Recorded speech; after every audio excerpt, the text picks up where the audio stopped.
Hello, everybody. Thank you very much.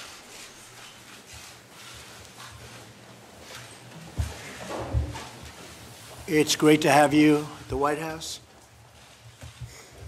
And I just wanted to pass on word that Otto Warmbier has just passed away. He spent a year and a half in North Korea.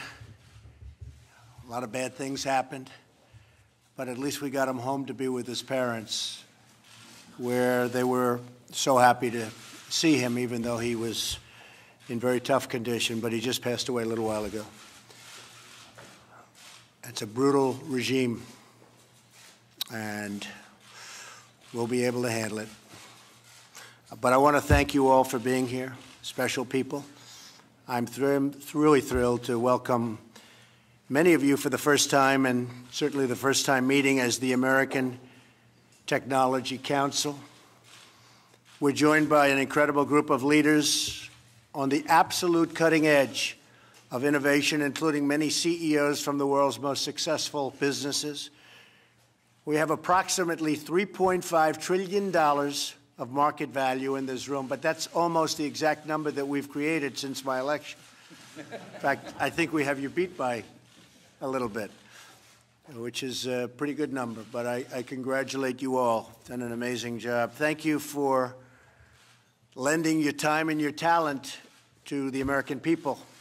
A lot of ideas have come out of the room today, and a lot of ideas will over the next short period of time. I also want to welcome Secretary Mnuchin, Secretary Kelly, Administrator Verma, and my Budget Director, Mick Mulvaney. Thank you all. Doing a great job. I want to thank Jared and Chris Liddell, for assembling such a spectacular group of people. They're working very, very hard. I want to thank Ivanka for working so hard on it. It's a real passion. Our goal is to lead a sweeping transformation of the federal government's technology that will deliver dramatically better services for citizens, stronger protection from cyber attacks, which we were just discussing in the Oval Office with a little bit smaller group. That's a big problem. There's no question about it. We're going to be working on it. We're going to solve the problem. And up to $1 trillion in savings for taxpayers over the next 10 years, over $1 trillion. We're embracing big change, bold thinking, and outsider perspectives to transform government and make it the way it should be, and at far less cost. My administration's already taken very historic steps to modernize critical IT systems and make government more transparent. As an example, you're seeing what we're doing with the airports, with all of the billions and billions of dollars that have been spent on planes flying all in the wrong directions. We're getting a change. They spent many billions of dollars, and we are getting that whole system fixed. Money wasted over the last 6 or 7 years, billions. VA Secretary Shulkin recently announced that we're upgrading technology to allow the seamless transfer of veterans' medical records from the Defense Department, which has been a huge problem for decades and decades for our great veterans. We'll have it fixed very soon, but it's been a problem for many, many decades. Across government, we're fixing problems in months that others have not fixed in many, many years. And we're just getting started. 50 years ago, our government drove the innovation that inspired the world and put Americans on the moon. Today, many of our agencies rely on painfully outdated technology. And yet we have the greatest people in technology that the world has ever seen right here with us in this room. And most of them are just nodding as I say that. They're actually agreeing with me, which that's interesting, Eric, right? Government needs to catch up with the technology revolution. We're going to change that with the help of great American businesses like the people assembled. The businesses represented here today employ hundreds of thousands of American workers. Your innovation has shaped the modern world and created millions of jobs. America should be the global leader in government technology just as we are in every other aspect, and we are going to start our big edge again in technology, such an important industry. I view it from the standpoint of jobs and other things. You view it somewhat differently, but we're all in the same ballpark. It's so important, so important. My administration is embracing a new spirit of innovation that will make life better for all Americans. And when it comes to what we're here for today, American technology, we're working very diligently with everybody, including Congress, on immigration so that you can get the people you want in your companies. And it's been a tremendous problem that you've had over the past long period of time. So we're working very hard on that, and we'll be able to solve that problem. I want to thank everyone in the room for lending your time again. And what I'd like to do is maybe just go around the room briefly and just introduce yourself and perhaps the name of your company. We won't go with too many long speeches, but we'll maybe just we'll start with our wonderful, great genius from Microsoft who has done one hell of a job. Congratulations on the job you've done. Go ahead. Thank you, Mr. President. Thanks for the opportunity today to spend the time, both learn and contribute, I think, to what is one of the most important dialogues, which is about modernizing our government with the latest technology, and so that the people of America can benefit from it. So I think the first thing I took away is how important an agenda it is to modernize technology. The second thing, I think, is for us to do our best work as an industry and in collaboration with the government to skill the people of the United States for the jobs of the future. Technology will play a role both in creation of the jobs and the skills. And then lastly, I would say that we also need to increase American competitiveness. And the two things that the government can and has done is spending in big research. After all the technology that we have today is because it started, in fact, in the government and the research institutions you funded, as well as the enlightened immigration policy. Of course, I'm a beneficiary of that, and I hope that we continue to be able to sort of really make sure that the American competitiveness is what helps us set policy for it. Well, thank you, Satya, and perhaps we could keep it a little shorter than that, folks. Otherwise, we might be here for a long time. Anyway, Jeff. All right, I will be short. I think, when we met before in December, I encouraged this administration that you could be the innovation administration. I'd like to see that kind of thinking continue. I applaud the formation of the Innovation Council and thank Jared for doing that. Just a couple of things that you could certainly focus on. One would be using commercial technologies wherever possible. I think you guys are already headed that way, but to leverage those will save taxpayers a lot of money. The second one is to continue to work hard on figure out ways to retrain and upskill workers all over the U.S. We have a program at Amazon called Career Choice that's been doing that. We've already got 10,000 people in the program. Ivanka knows about this program. And then the third thing to keep your eye on, and I think it would be impossible to overstate this, is that the United States needs to, in every way, at every level, be working on machine learning and artificial intelligence. And that can be used in every part of government to improve the services that government provides to citizens. Good. Thank you, Jeff. Very good. Thank you. Okay, next. Mr. President, I'm Rafael Reif. I'm MIT's president, and I'm delighted to be part of this terrific group. Let me say that I applaud the focus of the administration and innovation. We are the most innovative country in the world today, and the biggest issue we have among ourselves right now, in my view, is to stay where we are as the most innovative country in the world 30 years from now and beyond. Well, my uncle was a professor there for a long time, so I have a lot of respect for MIT, believe me. Great place. Thank you. Thank you very much. Okay. Yes. I'm Carol Folt. I'm the chancellor at UNC, and I too am delighted to be here talking about innovation and workforce and talent. I mean, people have said what's really important, but when I think about the future, I think of all those kids that have such capacity, and what we're talking about is trying to take every resource we have to put to building that innovation capacity for the country, and so it's great to be here. Thank you very much. Yes, thank you. I'm Tom Layton from Akamai, and we protect government websites from attackers, the majority of the government websites, including whitehouse.gov. The DNC could have used you. Well, it's an important job, and as you can imagine, there's a lot of folks out there trying to do bad things, and we're delighted to help with the effort to save $1 trillion and to secure the government. Good. Thank you.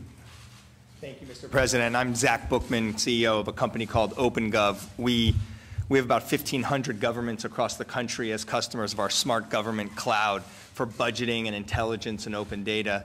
I'm really excited and honored to be a part of today's conversation, and I applaud the work that Jared and so many others here are leading. It's clear to me that a lot of the thinking being applied is exactly what's been needed for a long time, and I think it's just the beginning of a lot of innovation. So I think that's right. Thank you very much. Pat Gelsinger, CEO of VMware, also representing Dell here today. And we're some 70+% of government workloads run on the VMware software today, so we're thrilled to be able to be in that role today. But more importantly, moving it forward to the cloud, we think is critical, this potential in cyber and really putting in place cyber hygiene. And ultimately, we as an industry are the product of the seed corn that was planted 30, 40, 50 years ago from the great research investments of government and university. And we deeply believe that we need to be planting those seed corns for our children and grandchildren. Great. Thank you. So, Mr. President, Steve Mollenkopf, CEO of Qualcomm. We thank you for the opportunity to contribute today. I would say our company works a lot on creating the base technology that allows big transitions to exist in cellular technologies. And we're very excited about the upcoming 5G transition. It's going to be a big job creator worldwide. And I think it's important that the U.S. stays competitive, and we applaud the direction that the administration is taking. Thank you very much. Mr. President, my name's John Doerr, chairman of Kleiner Perkins and of a startup company called Nuna. And Jeff would say that your administration will be the innovation administration. And I'd like to challenge it to also be the data liberation administration. There's $1 trillion worth of value locked up in government databases. And if we unlock that, we can transform healthcare, we can improve services for citizens, we can lower the costs of government. And if you set the data free, the entrepreneurs are going to do the rest. I'm particularly impressed by the thinking of Seema Verma over in your Medicare and Medicaid teams, and look forward to working with you. Thank you very much. Thank you. I'm Michael Drake, president of The Ohio State University. Glad to be here today and very happy to participate in this conversation. You know, we try to enable and empower and inspire young people to make a difference, and being able to partner with our colleagues here around the table and with the government to do that in a better way is something that we're very excited about. Thank you very much. I'm Ajay Banga, the CEO of MasterCard, and thank you for having us, Mr. President. I think in addition to what technology and the Internet of Things is going to do for all of us as an opportunity, side by side comes a tremendous responsibility on cybersecurity.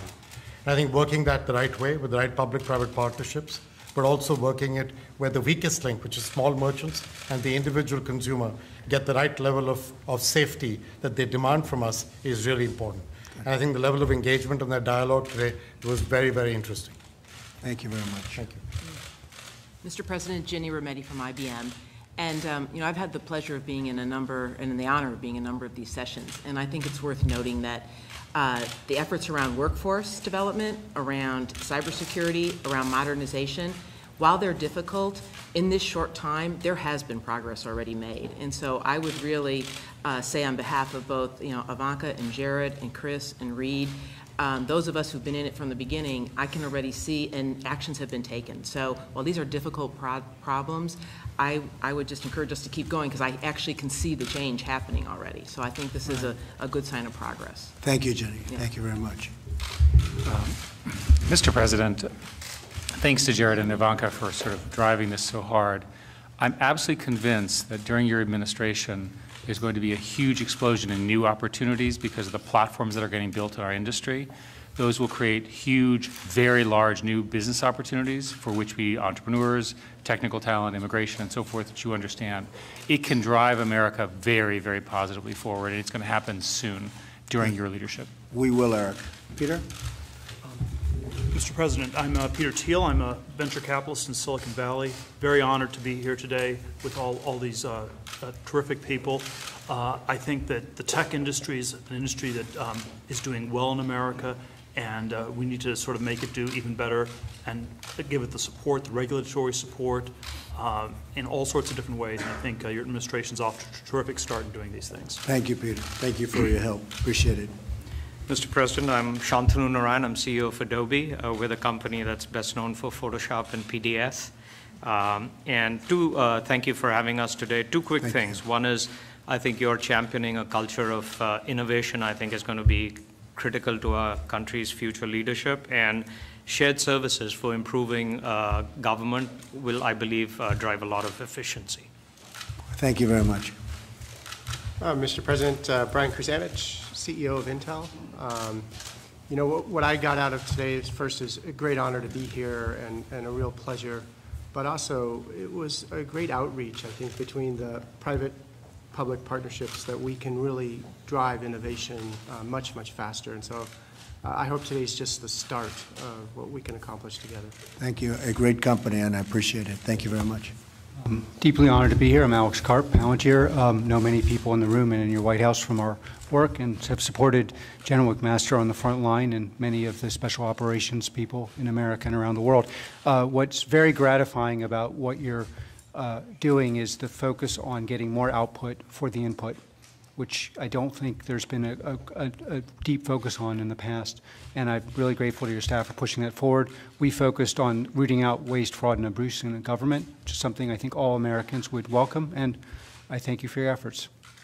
Thank you. Thank you very much. Bill McDermott from SAP. It's been a great pleasure working with your team on the intellectual renewal of America. We've had the opportunity, the great opportunity, to work with the Army, the Navy, even states like Indiana, and driving results. And I know you want to drive results. So in addition to the $1 trillion in costs we can take out, probably we can add another $2 trillion on the numerator in terms of digital business by getting the public and the private sector in full cooperation under your administration. Look forward to supporting you every way I can. Thank you very much. Thank you, Mr. President. Hi, I'm Kyron Skinner. I think you know me from the campaign on the foreign and diplomacy side, and from transition as well. But I'm also a professor at Carnegie Mellon University, where I work on international security issues, cybersecurity with the engineers and computer scientists. And what I liked most about today is that we talked about recreating the ecosystem of the early decades of the Cold War among government, the private sector, and the university, to regenerate our economy and create innovation. I'm also a fellow at the Hoover Institution at Stanford, and they'll get mad at me if I don't mention that. That's good. Thank you very much. Appreciate it. Thank you, Mr. President. Thank you, Mr. President. I'm Julie Sweet, CEO of North America for Accenture. The level of discourse and enthusiasm in the sessions today, which were very productive, is a powerful reminder of the importance of collaboration. And I think two very clear themes were that modernizing the government is not about technology, it is about outcomes for our citizens. And second is the investment also in our great public servants that this will bring about, and the opportunities for the many people who serve in the federal government today to help them bring better services and outcomes for the citizens. And those are both very important and exciting themes. Thank you. Thank you very much. I'm Safra Katz, CEO of Oracle. We had an absolutely tremendous day working together. The partnership between academia, the government, and commercial enterprises is such a powerful combination, together with leadership, which is critical for real success. And you had volunteers from all sides and a lot of people working already and raring to go for the next level. So thank you. Thank you, Sam. I'm Tim Cook from Apple. The U.S. should have the most modern government in the world, and today it doesn't. And it's great to see the effort that Jared is putting in working on things that will pay back in 5 and 10 and 20 years. The government should be focused on its citizens, and the services of the government should be measured on how pleased the citizens are with receiving those services. That basic premise is not how it's done today. And so I would really encourage you to ask the cabinet how they're measuring their parts of government and what they're doing to serve the citizens that they're meant to do. Secondly, totally unrelated, but something I feel very passionate about, coding should be a requirement in every public school. We have a huge deficit in the skills that we need today versus the skills that are there. And we're trying to do our part, or hopefully more than our part in doing that. But I think leadership from government is also key. Thank you very much, Tim. Appreciate it. And appreciate all you're doing over the last number of months for jobs. Thank you all. Thank you very much. Appreciate it. Thank you.